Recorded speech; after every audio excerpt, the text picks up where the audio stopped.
Hola, bienvenidos. Mi nombre es José Manuel López García. Ética neoplatónica. El neoplatonismo es la última corriente filosófica no cristiana y pretendía responder a las inquietudes de los seres humanos helenísticos, buscando en los textos clásicos de los grandes filósofos helenos, como por ejemplo Platón y Aristóteles, en definitiva, en la ya lejana filosofía griega, y realizando cuidadosos comentarios de los textos filosóficos griegos antiguos. El fundador de la escuela neoplatónica es el egipcio Ammonio Sacas, que murió en Alejandría hacia el año 242 después de nuestra era, aunque otros filósofos o pensadores consideran que el fundador real es más bien Plotino. En cualquier caso, diríamos que los dos son los fundadores del neoplatonismo. Le siguen, en este intento de responder a las necesidades helénicas, de buscar sentido en la filosofía, en la ética, otros sabios, como por ejemplo Porfirio, que nació en el año 232 después de nuestra era y murió en el año 305, Jámblico, que vivió desde el 275 después de nuestra era hasta el 330 después de Cristo, y por supuesto el más conocido, que es Plotino, que vivió desde el año 205 hasta el 270 y que nació en Egipto. Realmente también hay otro pensador que diríamos tiene una forma de filosofía que podríamos llamar casi teológica, y que es Proclo, que nació en el 410 y murió en el 485 después de nuestra era. Los neoplatónicos es evidente que acogen con interés las religiones mistéricas de su tiempo, siempre que no estén, diríamos, con una actitud excluyente de otras formas de pensamiento. En este sentido,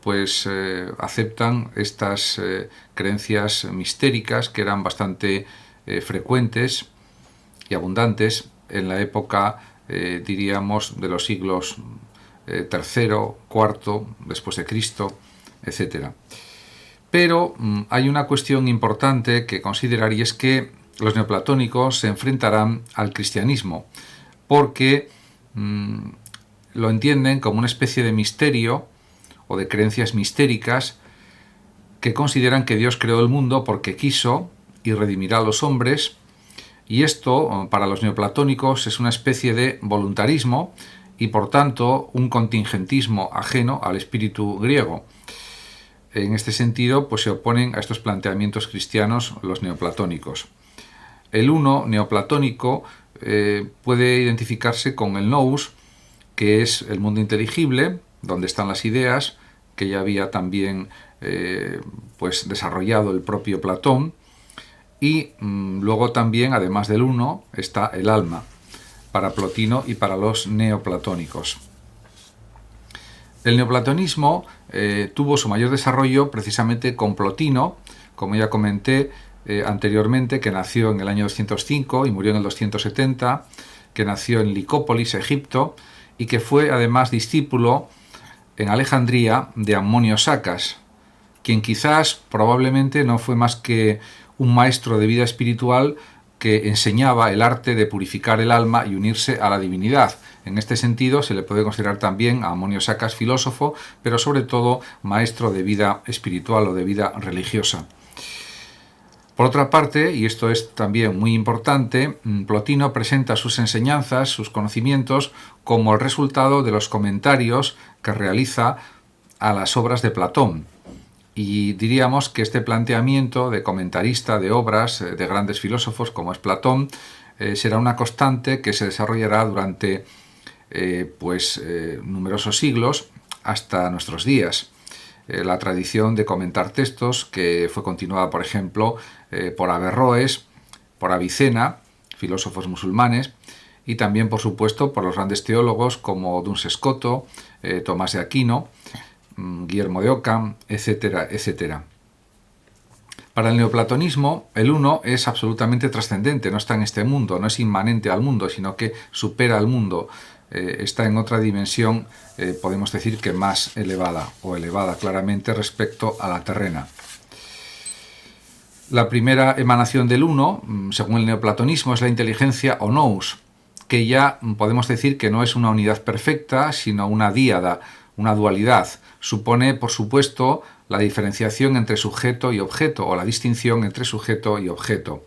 Para el neoplatonismo, la última emanación es la materia, y Plotino añade que la materia es el principio del mal, con lo cual es evidente que está adoptando puntos de vista o análisis similares a los del orfismo, en los tiempos, por ejemplo, de Pitágoras, y al pitagorismo, y también, por supuesto, al neopitagorismo. Lo que supone también pues, una especie de desprecio del mundo corporal, porque nos conduce al mal, algo en lo que también estaba de acuerdo el propio Platón. Y de todas maneras, el neoplatonismo busca una solución a este problema del mal del mundo corpóreo, y la doctrina neoplatónica, por tanto, considera que hay un elemento formal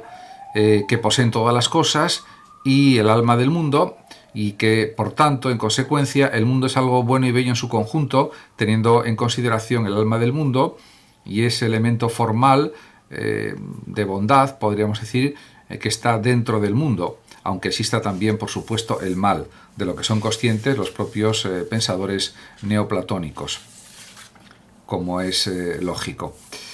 El neoplatonismo, podemos decir que no es tanto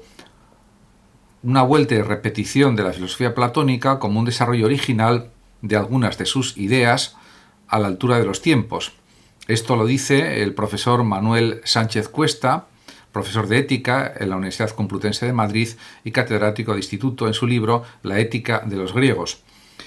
Y yo estoy totalmente de acuerdo, porque diríamos la emanación, el uno, etcétera, y el misticismo que desarrolla la escuela neoplatónica se diferencian claramente de las tesis de Platón. Y por tanto, podemos decir que el neoplatonismo es una especie de monismo espiritualista y dinámico. Si se quiere, podemos calificarlo también de un idealismo espiritualista o un idealismo dinámico y monista, cambiando un poco los términos. Se puede decir que el ideal humano de los neoplatónicos está en la divinización, y esto les asemeja a lo que también afirmaba Platón, ya que en su diálogo Teeteto, el mismo Platón dice que lo más conveniente es asemejarse a Dios por la virtud, por la buena conducta, por el bien, en definitiva. Y diríamos que esto se consigue desprendiéndose del cuerpo y atendiendo las necesidades del alma, y por lo tanto esto pues sería algo constante también y continuo en el pensamiento neoplatónico. Por lo tanto, la importancia de la purificación es clave para los neoplatónicos, al igual que, por ejemplo, que para los pitagóricos varios siglos antes, porque la purificación lo que supone es liberar el alma, o sea, la capacidad de pensamiento, la capacidad de estar vivo, de la sujeción a la materialidad de las cosas, de la realidad,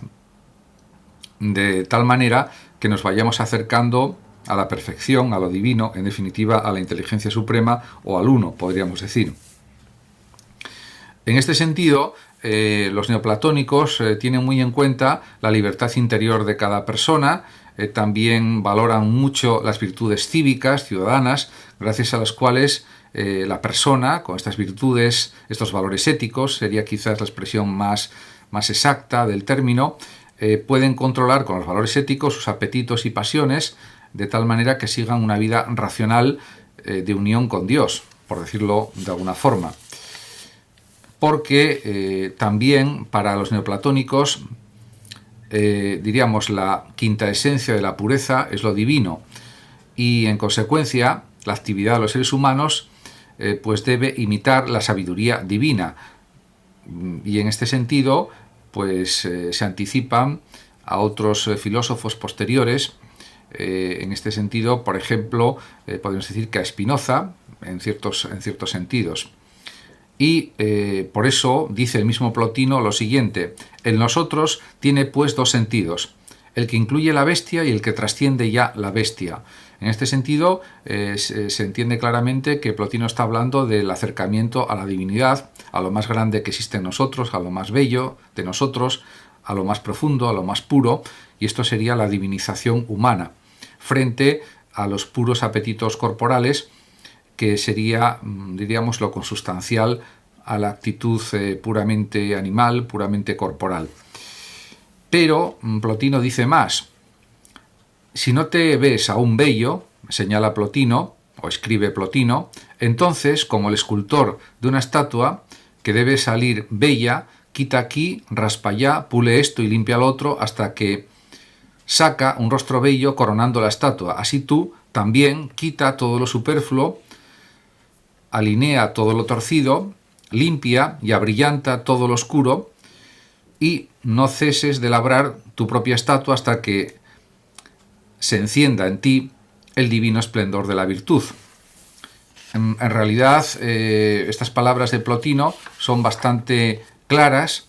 y confirman este deseo de unión con la divinidad, que puede entenderse de una manera claramente mística o espiritualista, pero también él considera, Plotino, y también su escuela, los filósofos que siguen a Plotino, que el alma, con la práctica de la bondad, en definitiva de la virtud, puede unirse de alguna manera al inteligible puro, al uno, a la divinidad, al nous. Pero existe también otra vía para alcanzar la unidad monista, para alcanzar el uno, que sería la actitud extática, el éxtasis, podríamos decir, que sería una especie de estado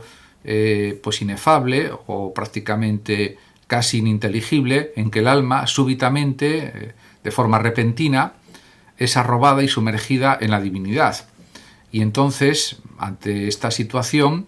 se puede decir, según Plotino, que la alteridad o la disparidad entre el uno bien y el alma desaparece y se convierten en uno solo. Esto sería también pues otra forma de entender, diríamos, las dos vías para llegar a unos buenos comportamientos que en definitiva buscan la unión con la divinidad.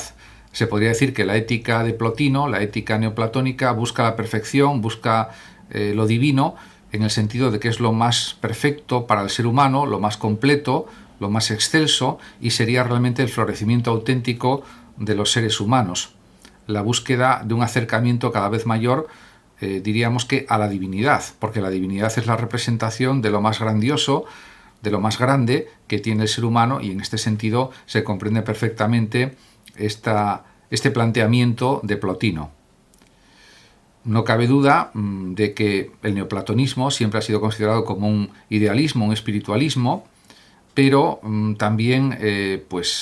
tiene muchos matices que pueden servir para los tiempos presentes, en el sentido de buscar la perfección, buscar la autorrealización, buscar el florecimiento personal a nivel de conocimientos, de sabiduría, de comportamientos, etc. Muchas gracias a todos por su atención y hasta mi próximo vídeo. Si lo deseas, puedes compartir este vídeo o suscribirte a mi canal. Hasta siempre.